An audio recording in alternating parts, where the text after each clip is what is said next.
قائم ہوئے۔ اب یہ بھی دو ہی باتیں ہیں، یا والدین کے سامنے کندھے جھکانے ہیں، یا پھر حضور سے کہا گیا ہے اے نبی آپ اہل ایمان کے لیے وخفض جناحک للمؤمنین، یہ مومن جو ایمان لائے ہیں ہمارے نیک بندے ہم پر، چاہے وہ غریب ہے، فقیر ہے، چاہے وہ غلام ہے، مسکین ہے، آپ اپنے کندھے ان کے سامنے جھکائیے۔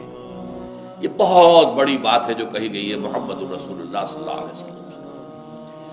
آپ ان کے سامنے وخفض جناحک للمؤمنین، اہل ایمان کے لیے اپنے کندھے جھکائیے، جھکا کر ان کا احترام کیجیے۔ حالانکہ اصل احترام تو حضور کا ہے، وہ تو جب ہم پڑھیں گے سورہ حجرات تو جا کے معلوم ہوگا کہ کس درجے احترام ملحوظ رہنا چاہیے حضور کا صلی اللہ علیہ وسلم۔ لیکن یہاں نوٹ کیجئے وخفض لہما جناح الذل من الرحمہ، اور اس سب کے بعد بھی وقر رب ارحمہما کما ربیانی صغیرا، اور یہ دعا کرتے رہا کرو اے رب ہمارے ان دونوں پر، میرے والدین پر رحمت فرما، رحم کر، جیسے کہ انہوں نے مجھے پالا پوسا جبکہ میں چھوٹا سا تھا۔ اب دیکھیے یہاں لفظ کیا آیا، ربیانی، رب، اللہ تعالیٰ رب ہے حقیقی، وہ ہے اصل میں پالن ہار، ساری چیزیں اس کی پیدا کرتا ہے۔ ماں باپ کے دل میں بھی محبت اور شفقت تو اسی نے ڈالی ہے، ماں کی چھاتیوں میں دودھ تو اسی نے بنایا پیدا کیا ہے، تو اصل رب تو وہ ہے۔ لیکن اس کی ربوبیت کا ظہور جو ہو رہا ہے عالم واقعہ میں، عالم مادی میں، وہ والدین کی ربوبیت ہے۔ والدین پال رہے ہیں، پوس رہے ہیں، اپنی راتوں کی نیندیں حرام کرتے ہیں، بچے کو تکلیف ہے تو والدین نہیں سو سکتے، کوئی اور معاملہ ہے تو اس ظاہر بات ہے کہ ان کا آرام چین بالکل حرام ہو جاتا۔ یہ ہے در حقیقت۔ اب ان کا بدلہ کیا چکا سکتا ہے آدمی؟ میں نے بار عرض کیا ہے کہ شکر جو ہے وہ شکر کا تقاضا یہ ہے کہ انسان حق ادا کرنے کی کوشش کرے۔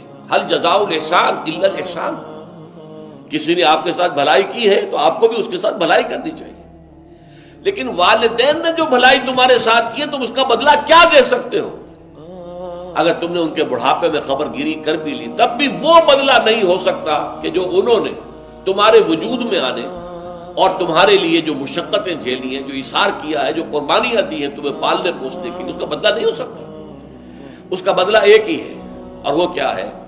اللہ سے دعا کیا کرو وقر رب ارحمہما کما ربیانی صغیرا، پروردگار ان دونوں پر رحم فرما، رحمت نازل فرما، ان کی مغفرت فرما، ان کے درجات بلند کر، ان کی غلطیوں سے درگزر فرما، ان کے گناہوں کو بخش دے، ان کی غلطیوں سے چشم پوشی اختیار فرما پروردگار۔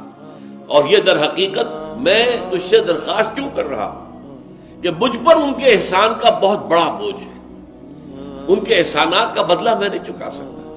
وقل رب ارحمہما کما ربیانی صغیرا، اور کہا کرو اے رب ہمارے، اے رب میرے ان والدین کے اوپر، بوڑھے والدین پر رحم فرما۔